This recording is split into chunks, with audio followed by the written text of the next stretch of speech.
kining komentaryo ni Erwin, against kang Kiko Pangilinan, kalabot na mga higala sa balaod ni Kiko, nga si Kiko Pangilinan, karon kauban na silang Erwin. Ay, nako. Binuangan na ta? Sige, Erwin, bira. XFM Katropa. Sangayon po ako, Tatay Diggs. Na si Kiko Pangilinan na yata ang pinakabobong abogado sa balat ng lupa. Itong batas na ito walang silbi. Hindi yung nakakatulong eh. Nakakatulong ito sa mga sindikato dahil nagagamit ng mga sindikato ang mga bata. Nakakatulong din ito sa mga bata na may mga criminal instinct. 15 anyos, wala pang alam. Siguro ikaw, Pangilinan, wala ka pang iisip na 15 anyos kang hinayupak ka. Naturuan ng leksyon itong si Senador Kiko Pangilinan ng Senado na kasi kahapon nga nasopla di ho ba noong isang araw nasopla siya ni Senador Ping Lacson at kahiya-hiya ha isang abogado isang dating pulis ha hindi umubra ang pagkaabogado niya. Napahiya ka kahapon kay Senador Lacson. Yung ginawa mo palang batas, yung Juvenile Justice System Law, ha? Yung para sa yung mga minor de edad, hindi kakasuhan. Ayaw ho ng mga pulis noon. Ayaw rin ni Pangulong Duterte. Bakit kamo? O tignan mo ngayon, ha? Ang dami mga bata kung hindi holdupper, rapist. Kung hindi rapist, tulak ng droga. Kung hindi tulak ng droga, mga snatcher. Hindi makasukasuhan. Bakit? Dahil yung putang inang batas mo na inutil, yung Juvenile Justice System Law mo, ay hindi gumagana. At yan ay punyema. Pro-criminal. Lintik ka. Useless yung batas mo. Hindi mo pinag-isipan, sir. Next time, pag-isipan mo, sir. Pag ikaw nasa Senado, ikaw gumagawa ng batas. Ting! Di ba? Putang ina, puro ka. Sat-sat ka ng sat-sat. Tumigil ka na. Mabuti, wala ako doon kapag. Kasi pinagsasampal ko yung bunganga mo. Hello, Erwin. Remember this, Erwin? You have to bend the law. Kaya naman. Hands up, Okay, sometimes you have to bend the law. I talk to my where the Pinakamaot yung kawin. Tinuod lang. Kana ganing gitanan nimo may galang imong tanan nimong isuka imong gikaon. Kay karon ana picture na sila uban na sila nga Kiko, mingaw na siya ng mga juvenile. Wala lang, no? Kuya gid ang mahimos kwarta Erwin, no? Na ultimo imong igsoon si Ben nasuko na sa imo kay nagpakaulaw ra kuno mo sa inyong pagkatulpo. Erwin versus Erwin. Gabi niya makabanat dito sa una mga higala kang Kiko. Pero actually tama to mga higala. Aside ato mga pamalikas di ko mogamit ato. No? Pero tama to. Daghan may galag dili gusto aning juvenile justice di Kiko. Mikan mga higala kay mao lagi nag-inspire man gud ni.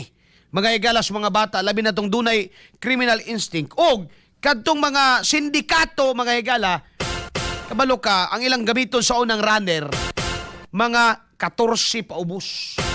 12 mao na ilang ilang magaygalang padaladalahon na ng mga shabu. Ngano man, kay bahong man sila, pwede mang dakpon, pero di gyud mapriso. Di isad makasuhan, magayagala. No? Ingon si Leonardo Abira, mauna ang tao, mausab gyud tungod sa kwarta. Simba ko ako, di gyud ko pausab-usab. Mga katropa, kung na ako'y kwarta, libre mong tanan.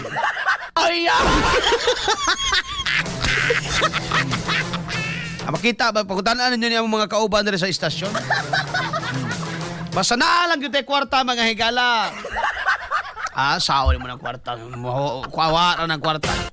Di mo madala na mga higala sa lubnganan. Samtang na kwarta, gasto ha. Gasto ha. Pangita na po bagong kwarta. Ano naman ang kinabuhi mga higala? No? Balikan ako. Idol, atik lang na si Bendalo kay hapit ng dili. Wala, sa una na. No, ako lang, sa una pa na. Itong naapas digong. Kaya dito mo na siya sa una. Karon mga higala, naanapot siyang BBM. Mura man ni si Erwin og langaw. Mo na yung mga higala. Saway-saway siyang politiko sa una. Siya dahil numero 1. Murag langaw ba? Nga pulag lubot. Kung asa tong bag-o mga higala, tuwa siya dito. Murag lagong. Oo. Pero kaning iya ako lang gipakita ni gumikan siya mga banat kani adto kang Senador Kiko Pangilinan og tama man sad. No mga higala nga dunay asa una man good bay bisag even until now ang ginagamit sa uban mga higala pahatdon og mga kuan himuong runner anang shabu mga igsuon. Mga kabataan mo na wala na realize mga higala nila kabataan party list, no? Tama na sa libro ba? Pastilan dolor. Bullseye! Bullseye! Kato di ay mga higala si Kian de los Santos. Oh. Runner man to. Runner to bay. Nya karon tanawa pagkamatay sa runner mga higala. No mao na himo kulang na lang himuon ninyong Santos. Santilmo.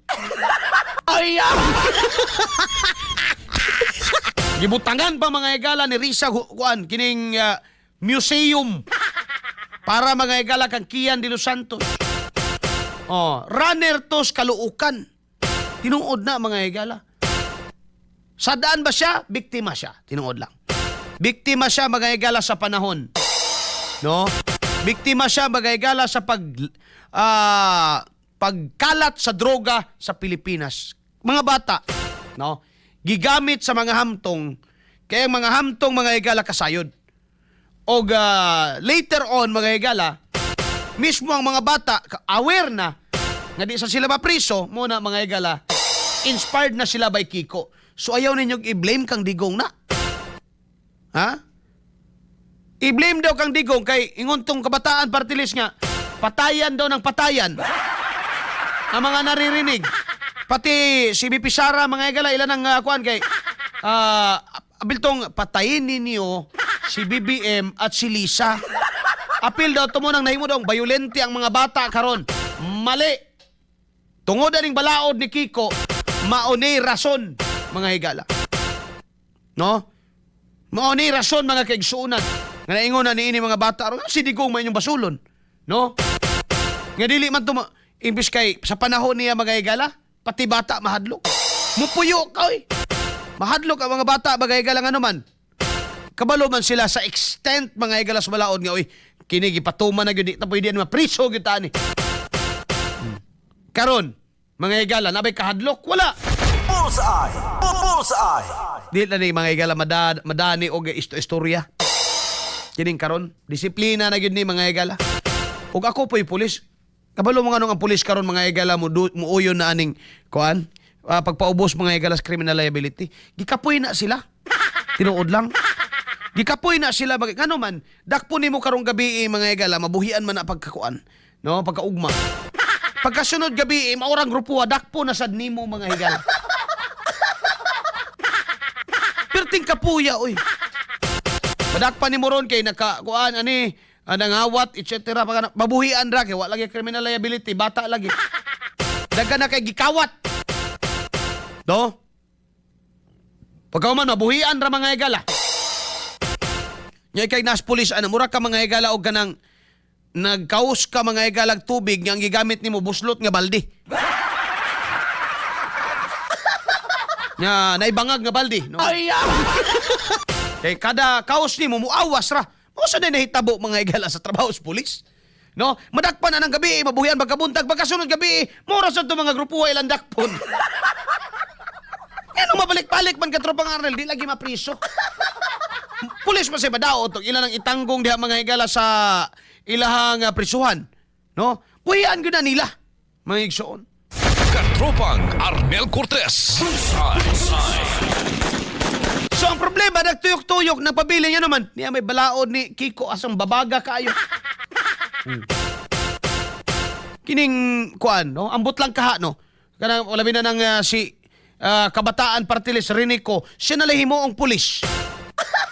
Patistingon siya ba, no? Ibutang sa isa ka istasyon bitaw, police station nga katong daghang kay mga record bitaw mga kabataan bitaw nga mga delinkwente. Ibutang ka dito ba nga sige, parubingon nimo siya ini kagabi unya na mga bata madakpan. Abogado man gid, abogada man kada siya. May madakpan mga bata. Well, based sa balaod nadakpan nimo kawat na. Okay, kawat na mga higala, it's krimen gyud unta na. Apriso gyud unta ka ana. Imong dalon mga higala sa station for safekeeping pagkaog mabuhian na sad nimo. Nya pagkasunod na pod operation, no? Mao na sa tong bata imong madakpan, imo na sang buhian, ay imo sang daan mo sa estasyon, imo na sang buhian magabuntag kay mao ra man to nga balik-balik ra. Tanaw na to di ba muangal ni mga igalas kabataan ug parte ni sugmuingon ang wa na gyud pag-asa ning kabataan eh. Ay! Tinuod ba yan na? Mabili problema sa pulis. No? Balik-balik na ilang may igalang mga pandakpon ng mga bata. Sige ka-involved. Malagot na sila. Ha? Mulatag lang ko sa kagabi, may ganasyon gabi, nadakpan na po nila kay nang lungkab og piso wifi. Oh, mabuhian na po, pagkason na po gabi mga igala. Kana na pong mga bindo karwash. Mao na po yung ikuan. Di ba? Uy, kay pulis, di ka kapuyon na. Di na ko managubog ako eh. Kapoy. Alas 8:58 na mga igalantag na sa buntag. Kinapag kamudakop ang nagmauhon? May pag magpuyo.